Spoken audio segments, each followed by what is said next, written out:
Muy buenas noches, saludos desde Buenos Aires, Argentina. Es para mí un gran placer y un gozo darle la bienvenida a esta nueva conferencia en vivo que estamos ofreciendo desde el Seminario Teológico Nazareno del Cono Sur. Estamos en una serie de conferencias cada 2 semanas y les agradecemos por unirse y estar con nosotros en esta noche. Quiero pedirle, por favor, en la medida que se va uniendo a esta conferencia, si puede poner un saludo y decirnos desde dónde está conectado. Vemos que hay muchas personas que lo están haciendo desde Perú, desde Ecuador, desde Costa Rica, desde México, y les damos la bienvenida. Por favor, usted puede ir compartiendo esta conferencia también con sus contactos y de esa manera podemos llegar a más personas. La conferencia de esta noche tiene que ver con un tema que es crucial para la pastoral en medio de nuestros tiempos. Tiene como título Familia y valores en tiempos de crisis. Como usted sabe y nos ha seguido en las últimas semanas y conferencias, hemos estado tratando diferentes aristas que tienen que ver con el trabajo pastoral y con la responsabilidad que como iglesia tenemos frente a este mundo difícil, complicado que nos ha tocado vivir y ministrar. Y en esta oportunidad tenemos a una persona que va a ser presentada en unos minutos, pero es un gran privilegio tener al pastor Gabriel Ballerini con nosotros, quien es un referente para la Iglesia Evangélica en Argentina, y él va a ser presentado en los próximos minutos. Le agradecemos. Y es una bendición estar con ustedes una vez más. Vamos a tener un tiempo para preguntas al final de esta conferencia y les reitero mi gratitud por unirse a nosotros y también les doy una fraterna y cordial bienvenida. El pastor Eduardo Velázquez va a presentarnos al expositor de esta noche. Muchas gracias. Muy bien, gracias Jorge, buenas noches. Gracias también, quiero darle por compartir y apoyar este esfuerzo del seminario en acompañarlos y contribuir a la reflexión, ¿sí?, sobre diferentes temáticas referentes a la realidad que nos toca vivir como iglesia y como humanidad en medio de esta pandemia. Como decía Jorge, sin duda que una de las problemáticas más difíciles que atravesamos como sociedad es la desintegración de la familia. Es evidente el quiebre moral que resulta de esta y justamente tiene que ver con la falta de valores que debieran emanar justamente de la familia, ¿sí?, como la base de toda la sociedad. Y como cristianos no estamos ajenos a esto y necesitamos profundizar en esta realidad a fin de levantar los valores y fundamentos bíblicos de la familia como un proyecto de Dios para la humanidad. Como decía el pastor Jorge, la conferencia de hoy aborda el tema familia y valores en tiempo de crisis, y para esto, bueno, tenemos a nuestro conferencista de hoy, nuestro hermano Gabriel Ballerini, ¿sí? Gabriel se ha especializado con una maestría en ética biomédica, cursada en el Instituto de Bioética de la Facultad de Ciencias Médicas de la Pontificia Universidad Católica Argentina, la UCA. Es además licenciado y profesor del nivel medio y superior en teología del Seminario Teológico Internacional Bautista. También allí nuestro hermano Gabriel, como bioeticista, fue miembro titular y fundador del Comité de Bioética del Complejo Médico de la Policía Federal Argentina, Churruca Vizca, ¿sí?, uno de los hospitales universitarios más destacados del país. Se ha desempeñado también como director de Educación Cristiana en la Confederación Bautista Argentina y fungió como director de Bioética de la Alianza Cristiana de la Iglesia Evangélica de la República Argentina, ASIER. Él ha sido también pastor de iglesia, ¿sí?, así que bueno, él nos acompañará también desde esta perspectiva, ¿no?, en el tema de esta noche. Es activista, ¿sí?, es provida. Él es el autor del libro Aborto, ¿qué debemos considerar los cristianos?, y fue publicado por Especialidades Juveniles, donde Gabriel alienta a los creyentes a profundizar, y especialmente a los jóvenes, a profundizar sobre esta triste realidad desde las diferentes dimensiones y cómo esta afecta a las diversas áreas del ser humano, ¿sí? Gabriel, bienvenido, gracias por aceptar nuestra invitación, el tiempo es tuyo. Muchas gracias, Eduardo, Jorge, muchas gracias. Un privilegio para mí poder estar compartiendo esta charla a través de esta iniciativa del Seminario Teológico Nazareno del Cono Sur, que nuclea a muchos hermanos de distintos países en todo el continente y con un tema de lo más desafiante como es poder hablar de familia, de valores en tiempos de crisis. La verdad que estamos viviendo un tiempo muy particular.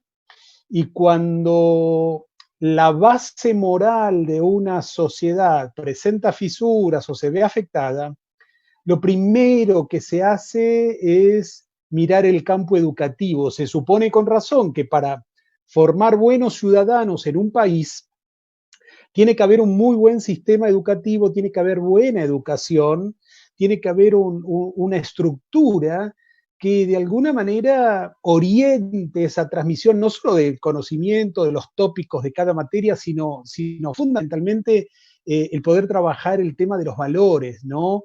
Que hace que las personas puedan ser personas de bien en una sociedad.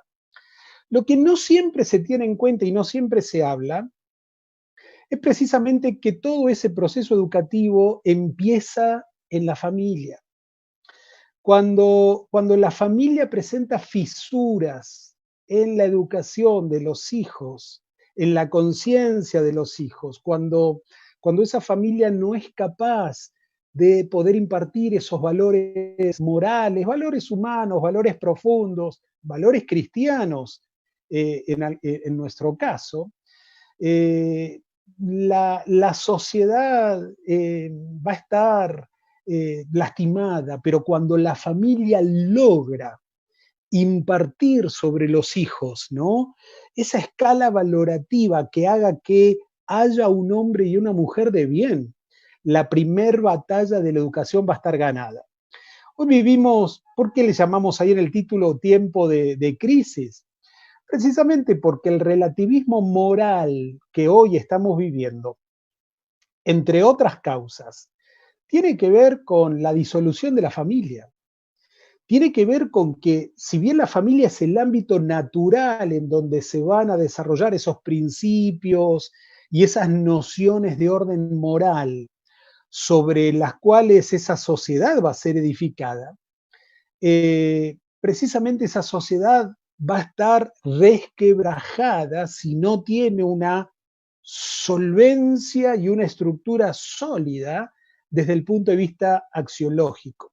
Por eso que todo lo que podamos hacer para fortalecer a la familia, que es en la familia el lugar donde se templa el carácter, donde se cultiva el respeto, los valores más nobles del espíritu humano, es esa familia donde va a constituir el fundamento moral de esa nación.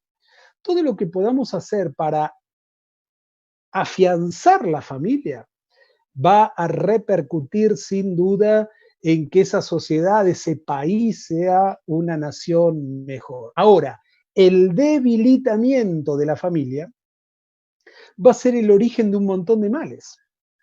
El debilitamiento de la familia va a hacer que permanentemente esa sociedad se vaya destruyendo cada vez más. La delincuencia juvenil, la corrupción, el problema de las drogas, la desorientación de los jóvenes, son todos temas que los vemos en la pastoral de este tiempo.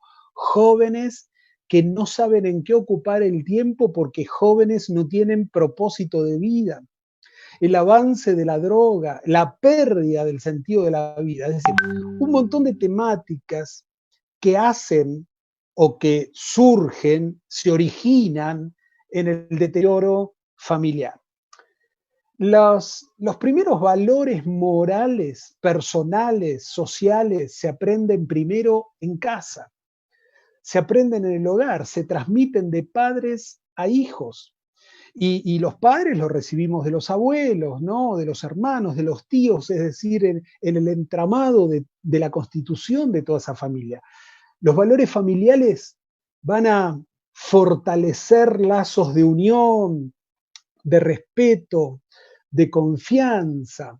Es en la familia donde aprendemos a cuidar el uno del otro, a respetar a las personas mayores, a colaborar con las tareas del hogar. Es en la familia donde los varones aprendemos a lavar los platos, donde aprendemos responsabilidades que no tienen sexo. somos familia. Es en la familia donde aprendemos a ser bondadosos, honestos, donde aprendemos a compartir, a ser generosos, qué sé yo, a decir buen día, por favor, permiso, gracias. Todo eso hace que actuemos como buenos ciudadanos en cualquier grupo social en donde nos manejemos, ¿no?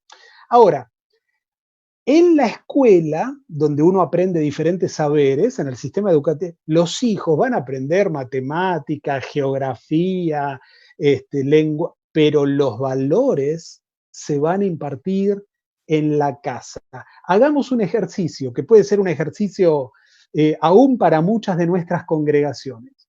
Durante las actividades deportivas, hay, por ejemplo, acá en Argentina, un deporte muy popular, como es en el resto de otros países en Latinoamérica, el fútbol. En la cancha de fútbol se puede ver, en una actividad deportiva, cómo fue la educación familiar. Ahí es donde se ve si realmente, cómo uno puede darse cuenta si es cristiano o no, y bueno, hagamos un partido de fútbol. Ahí es donde uno puede ver cuáles son los valores, la manera de relacionarme con el otro, el respeto, el poder concebir el juego dentro de un marco axiológico, ¿no? Precisamente hay familias que van a estar impartiendo valores negativos y malos ejemplos.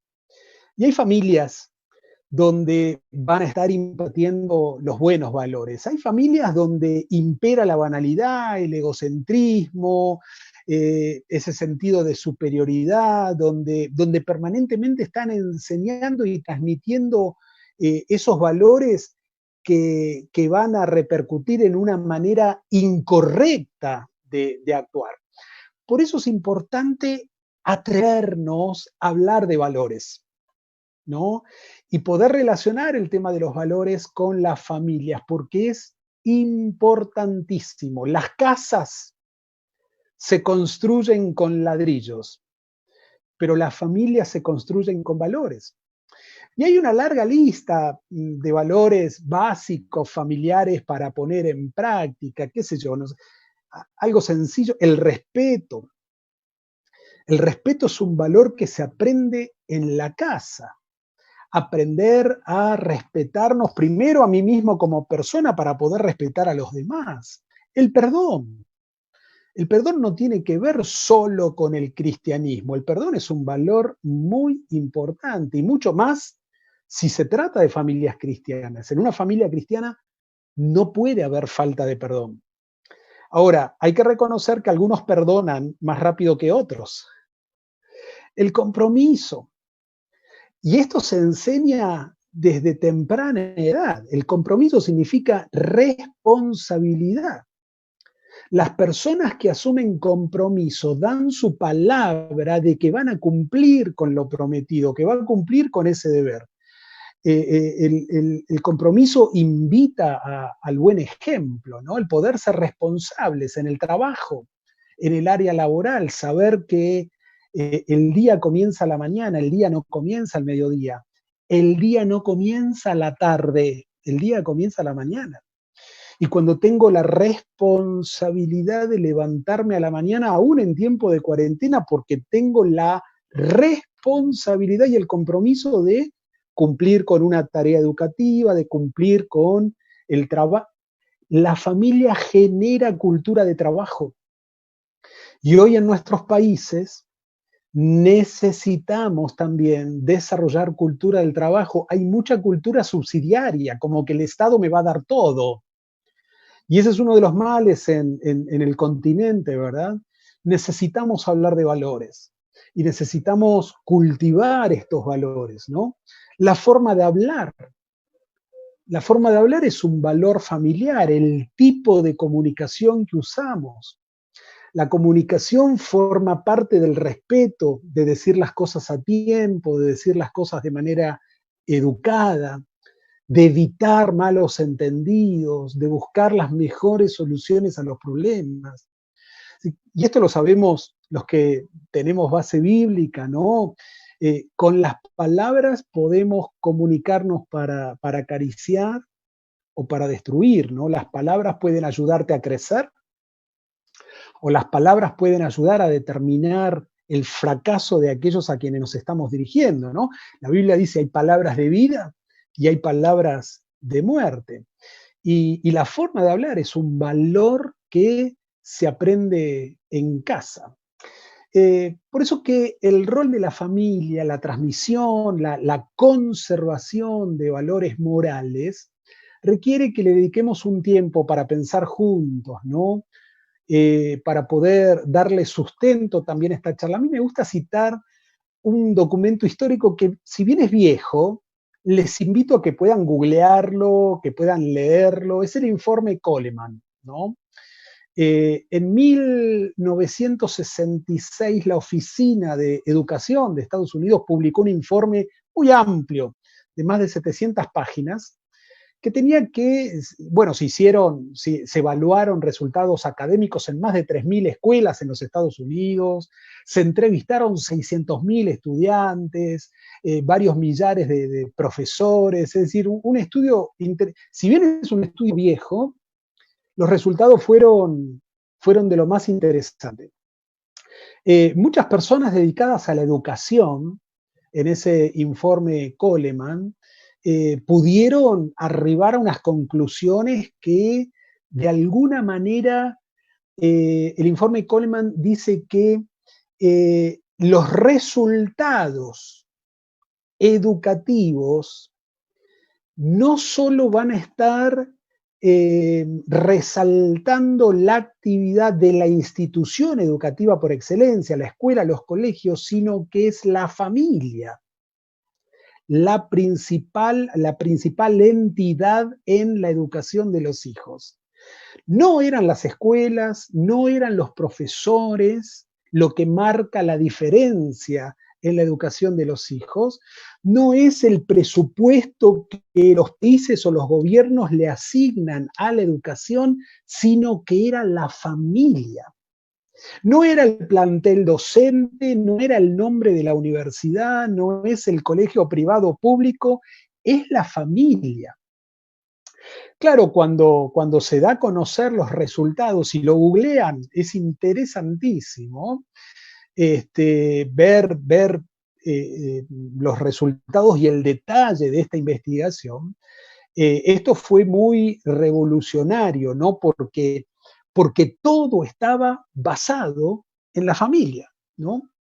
Los mejores resultados de los estudiantes no lo aportaban los docentes, no lo aportaban los burócratas de la educación, no lo aportaba el gasto público asignado para la educación, sino que el principal actor en la educación de los hijos era la familia. Ese informe, si bien es muy viejo, fue tremendo, ¿no? Ahora, yo me quedo pensando en este tiempo de crisis, la importancia que tiene la educación de los hijos.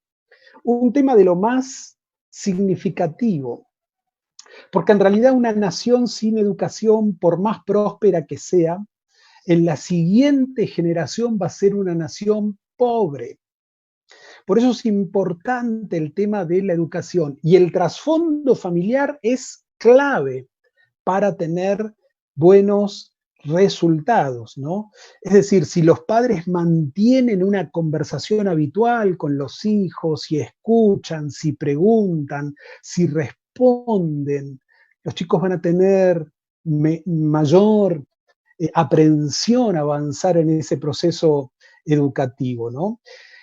Por supuesto que si en vez de dos padres los chicos tienen o un padre o una madre o estos nuevos modelos de familia que hoy hay, es un verdadero drama, por cierto, y eso afecta también la educación de los hijos. Hay una enorme diferencia en la experiencia educativa de chicos que cuentan con toda su familia. Por eso la familia es un tema central en el proceso educativo y central también a la hora de poder contemplar ese proceso de socialización, ¿no? ¿Cómo llegamos a los grandes problemas que todas las iglesias tenemos a nuestro alrededor, esos problemas sociales, esa adolescente que está embarazada, ese jovencito rebeldón, ¿verdad? Que está, ¿cómo llegamos a las crisis de identidad sexual, a los embarazos adolescentes, a la prevención de la droga, ¿no? Todo esto son temas que si hubiera un buen fundamento familiar, si hubiera un buen contexto familiar, son temas que los estaríamos previendo desde el punto de vista social, ¿no? A veces uno se pone a pensar que hay países que gastan muchísimo en educación y hay generaciones y generaciones de gente no educada. Uno lo puede ver con los resultados de los exámenes internacionales, ¿no? Con los informes PISA, ese programa internacional para la evaluación de estudiantes. Esos informes a veces son demoledores, porque países que gastan muchísimo en educación y gastan mal, porque el tema no pasa por lo que el Estado, los gobiernos pueden hacer. El tema pasa por afianzar las familias. Y de esto quisiera dedicar los minutos que quedan a poder hablar fundamentalmente de la importancia que tiene la familia. Hoy estamos en un tiempo donde la familia está siendo atacada tremendamente. Hoy vivimos en un tiempo de crisis donde la base ética de la acción humana se ve muy avasallada, ¿sí? Ese mundo líquido que hablaba Bauman, este tiempo de la posverdad, este tiempo donde la verdad ya no existe, en este mundo donde se da la primacía del relato, ¿no? Donde los datos duros no tienen nada que ver porque lo que mueve a la educación, la agenda, las ideas, es el relato, es la construcción de un relato, ¿no? En este mundo donde todo se está deconstruyendo, ¿no? Y este pensamiento ha llegado aún a la teología cristiana, ha llegado a meterse dentro de la iglesia. Este pensamiento que nos lleva a pensar que la verdad no existe, que hay muchas verdades, ¿no? Estaba pensando que hay un montón de fuerzas que colaboran para que este tiempo sea un tiempo de crisis y hay fuerzas que en este tiempo están colaborando para la destrucción de la familia.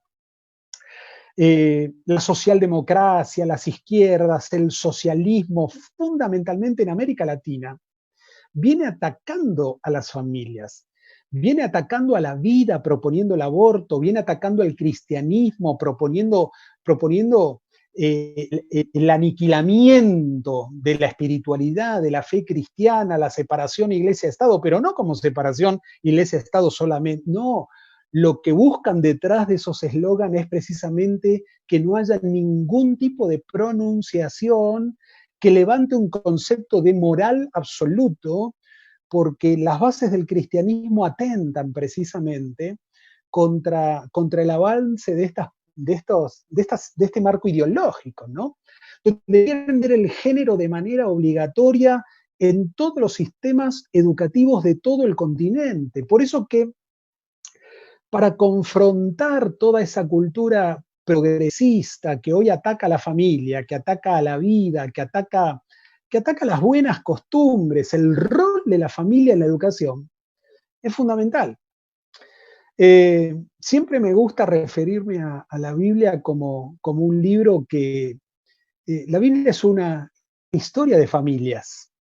Empieza el libro de Génesis con un matrimonio y al final de la palabra termina con otro. En el final de los tiempos, en el tiempo apocalíptico, también termina con un matrimonio, con el Cordero y su novia, ¿no? Su esposa, que es la iglesia en términos simbólicos. Pero toda la Biblia, esa relación con Dios como pacto, se muestra también a través de un pacto matrimonial, un pacto de compromiso, qué importante es para el libro sagrado el tema de la familia.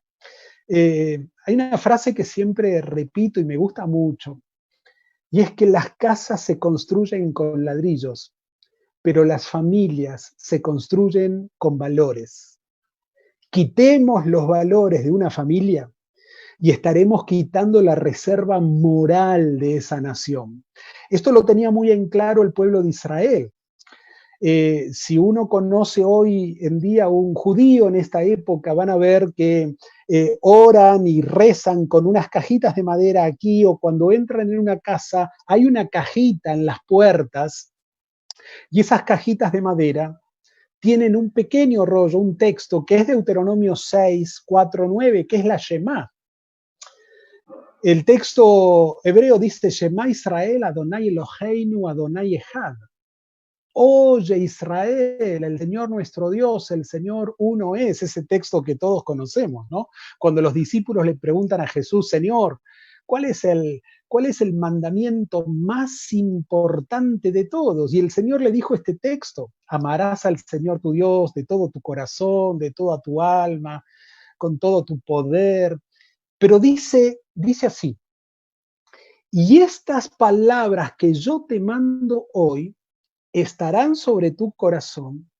Y acá viene el versículo 7 que quiero resaltar para ver la importancia que tiene la educación, la transmisión de padres a hijos de los valores que hacen a una sociedad. Dice: estas palabras las repetirás a tus hijos, las hablarás estando en tu casa, andando en el camino, al acostarte, cuando te levantes. Las vas a poner como señal en tu mano, como frontal delante de tus ojos, la vas a escribir en los postes de tu casa. ¿Qué quiere decir? La educación en la familia es precisamente la garantía de poder tener una sociedad ética, una sociedad moral, una sociedad con buenos comportamientos, con gente de bien. Si no hay familias con valores, no va a haber ciudadanos que hagan grande a un país. Por eso que es importante, y sobre todo como familias cristianas, que reflexionemos y prestemos atención a la necesidad de poder trabajar bien el tema de los valores sobre la vida de nuestros hijos. Hoy vivimos en un mundo que amenaza a la familia. Los peligros con los que se enfrenta la familia en este tiempo son peligros a escala global. Yo les contaba hace un tiempo en una charla también, el año pasado se dio la conferencia en Nairobi, pueden googlearlo, conferencia en Nairobi, que es la conferencia internacional sobre población y desarrollo, una conferencia que siempre se celebra bajo el patrocinio de las Naciones Unidas, y que de alguna manera trazan los lineamientos de acá a 10 años, ¿no?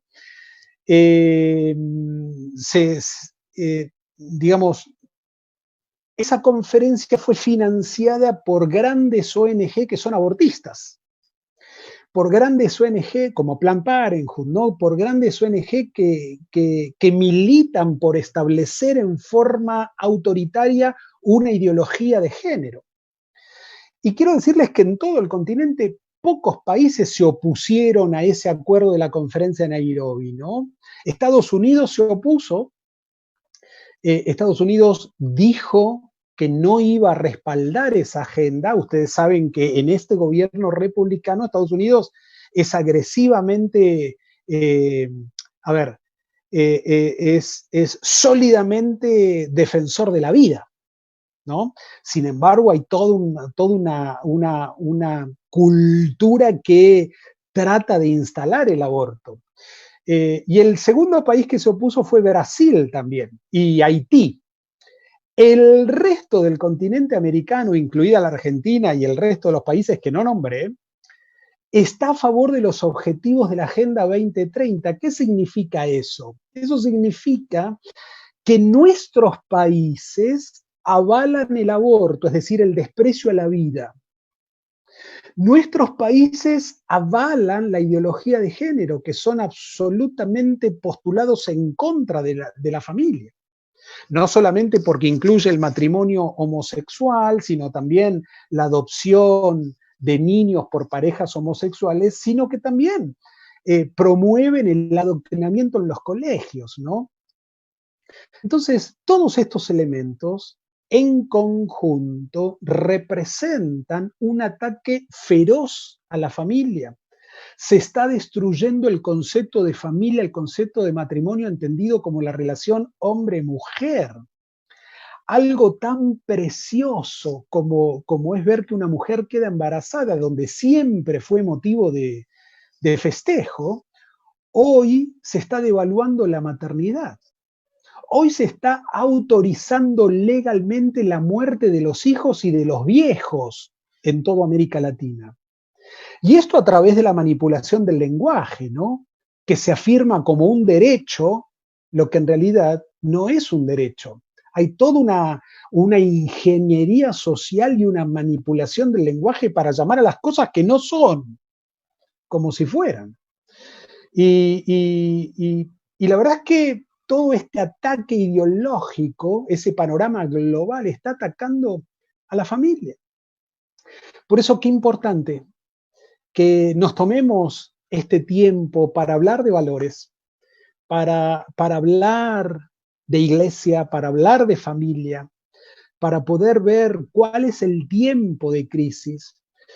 Por más que el Estado haga lo que tenga que hacer, desde la propia sociedad civil y aún más desde la iglesia, necesitamos movilizarnos y proponer políticas, acciones que respalden a la familia, que defiendan, que brinden ese sustento moral, material que necesita nuestra sociedad para desenvolverse bien, que podamos eliminar esos focos de corrupción y esos marcos ideológicos que atentan contra la familia y que no nos van a permitir construir un país mejor.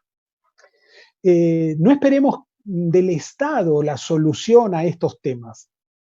Miren, hay todo un movimiento que ha pretendido sacar a Dios de las escuelas, sacar a Dios de la educación, que luchan por la separación de la iglesia del Estado, que han metido esa ideología de género como si fuera una religión oficial. Y yo lo llamo la religión de género porque la verdad que hay que tener mucha fe para creer que una persona con órganos externos o internos masculinos pueda llegar a ser una mujer. Hay que tener fe para creer que un hombre pueda quedar embarazado. Es un marco ideológico que no resiste análisis. Por eso que hoy como cristianos y aún como iglesia, la iglesia tiene un papel fundamental en promover una cultura disidente. Hay un librito viejo de John Stott, me gusta mucho ese autor, ¿no? John Stott, un autor inglés, un librito muy viejo que hacía una exégesis, un comentario de las bienaventuranzas, pero el título del libro es Contracultura Cristiana, un libro famoso para los que somos creyentes desde hace varias décadas. Necesitamos afectar la vida social con los valores del Evangelio. Necesitamos defender los valores. Necesitamos como creyentes defender esos valores que no solo surgen de la enseñanza del Evangelio, sino que son esos valores los que se imparten en la familia, los que te van a llevar a ser levadura, esa levadura que leuda la masa. La levadura con la levadura no es leudante. La levadura debe estar en la masa para cumplir su fin, que es leudarla. Son esos valores la que nos va a hacer posible que podamos levantar esa voz profética de ser sal, de ser luz. Pero esa sal alcanza su finalidad cuando está fuera del salero. La luz debajo de la mesa no alumbra nada. Entonces, hoy, como iglesia, necesitamos fortalecer a las familias. Saber que como papás tenemos un rol fundamental en la educación de nuestros hijos. Y saber que los valores no van a ser impartidos en el colegio, por más privado y caro que sea. Los valores se imparten en la casa. Por eso que hoy tenemos una oportunidad maravillosa en este tiempo de crisis, de que como cristianos, como iglesia del Señor, llevar un mensaje. y llevar un mensaje de buenas noticias, de poder levantar una voz creíble, de poder afianzar valores, de poder encarnar valores y no solo tener un discurso, sino también poder tener un testimonio que haga que muchos otros también puedan atreverse a seguir a Jesús. El mundo está en crisis. Jesús, antes de irse, tuvo una palabra. En el mundo tendréis aflicción. Y vaya si en este tiempo tan loco que nos toca vivir, tenemos aflicciones. Aflicciones sobran. Pero Jesús dijo, tranquilos, yo he vencido al mundo. Y esa es la confianza de saber que si estamos en Él, tenemos también de su ayuda, tenemos también de su fortaleza, tenemos también de su seguridad para poder aún seguir fortaleciendo la familia y poder construir a través de la impartición de los valores que se transmiten de generación en generación para que nuestros hijos puedan llegar a ser hombres y mujeres de bien, insertos en esa sociedad que permitan que entre todos esa nación alcance la benevolencia, esa nación sea una nación grande, sea una nación sólida, sea una nación con buenas familias. Gracias por esta oportunidad de poder charlar, de poder reflexionar, de poder presentar este tema que nos desafía, temas que hoy nos confrontan a poner los ojos en lo que vemos y temas que precisamente nos desafían a poder mirar hacia adelante y seguir fortaleciendo los valores que tenemos que cultivar. Muchas gracias, Pastor Ballerini. Apreciamos mucho su aporte a nuestra reflexión y a nuestra conversación. Y antes de empezar con el tiempo de preguntas, quisiera hacer dos cosas. En primer lugar, agradecerles por estar con nosotros. Tenemos una gran cantidad de personas que se están conectando o se siguen uniendo de diferentes países. Están de Centroamérica, de Sudamérica, tenemos personas de Estados Unidos también que están conectados con nosotros y les damos la bienvenida. Entendemos que los tiempos en diferentes países están cambiando y en algunos lugares algunas personas están trabajando en este momento, por eso no lo pueden ver, pero quiero animarles a que ustedes puedan compartir desde sus propios Facebook con otras personas para que puedan disfrutar esta conferencia en los próximos días. Y también una segunda cosa, usted en la pantalla puede ver en la parte inferior que ahí está una referencia de la página y de todas las redes sociales del Pastor Ballerini.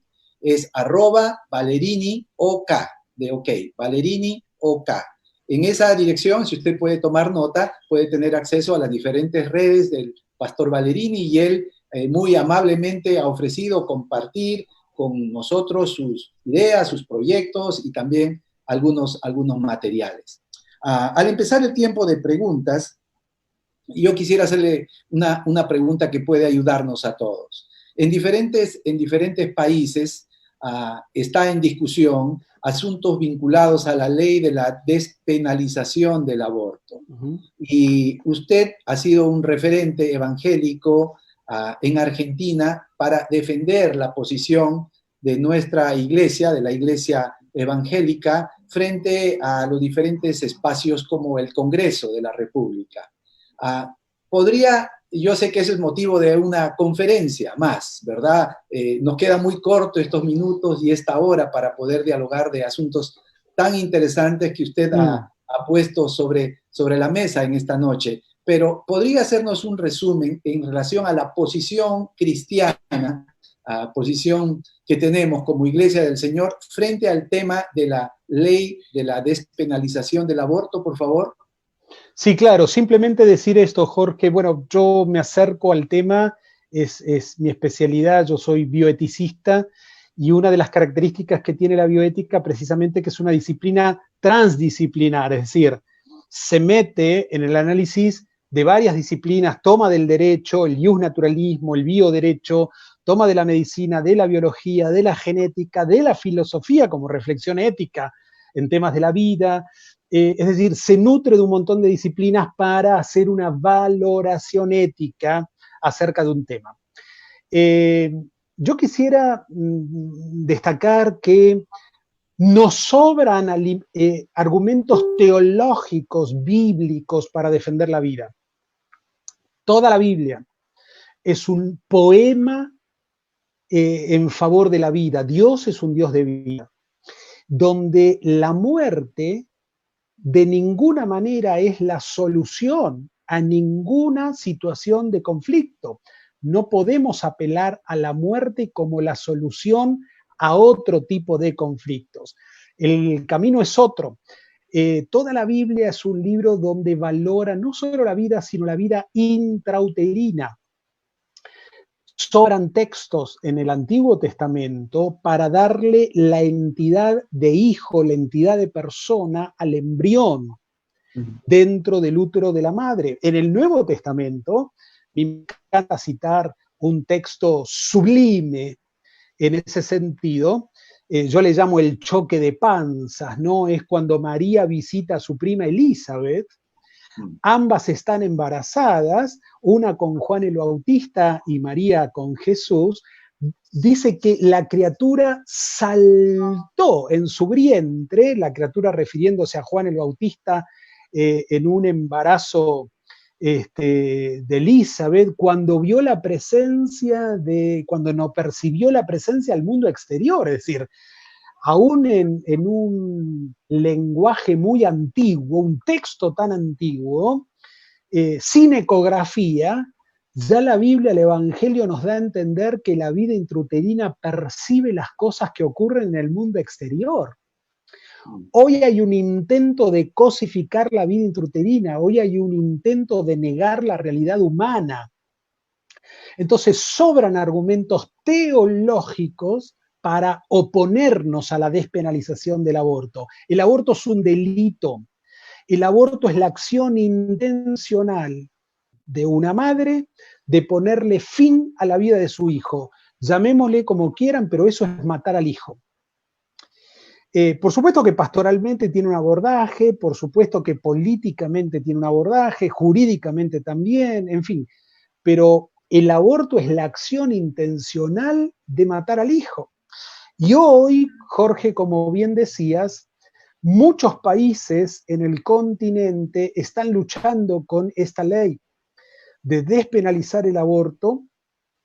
Ninguna mujer ha ido presa, ninguna mujer ha sido pasible de ser penada por cometer un aborto. ¿Pero por qué están los códigos penales? Está en el Código Penal porque el acto de abortar es un acto malo en sí. Y de alguna manera no se lo quiere, lejos, no tiene que ver con un derecho, no existe el derecho a matar a nadie, ¿no?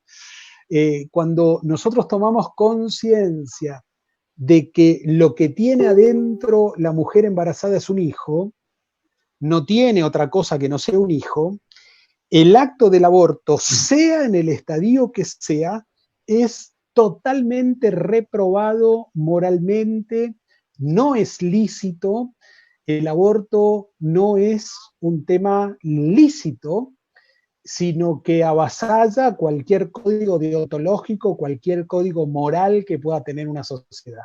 Entonces, sobran argumentos bíblicos, sobran argumentos teológicos, pero el gran desafío de la iglesia moderna, de la iglesia de hoy, es encontrar también otros argumentos filosóficos, antropológicos, jurídicos, bioéticos, biológicos, para defender la vida desde la concepción. No sé si respondí, Jorge. Sí, muchas gracias, Pastor. Eduardo. Bueno, Gabriel, gracias por esta exposición. Una pregunta que tiene que ver con los valores.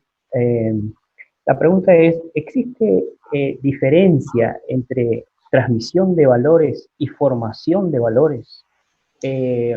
O sea, ¿podemos en la familia, tanto padres, ¿no es cierto?, como los demás integrantes de la familia, transmitir valores sin formarlos en la familia?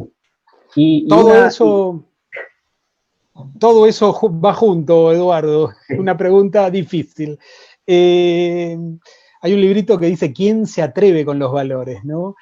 Este, por supuesto que no es algo que se puede transferir mágicamente, o es algo que se construye, es algo que se enseña, es algo que se va formando, pero sin lugar a dudas los valores se encarnan y de alguna manera nosotros estamos haciendo docencia axiológica aun cuando no hablamos. Es decir, que nuestros hijos o la sociedad nos ven nuestro comportamiento, ven nuestra manera de hablar, ven nuestra manera de movernos. Los valores se viven, se encarnan y se influencian también, ¿no? Entonces, ser afectados por los valores, poder afectar a otros con los valores, es un gran desafío también, que todo eso junto que vos decías, se construyen, se forman, se imparten al vivirlos encarnado, ¿no? Y la verdad es que es un gran desafío trabajarlos desde el seno de toda sociedad que es la familia.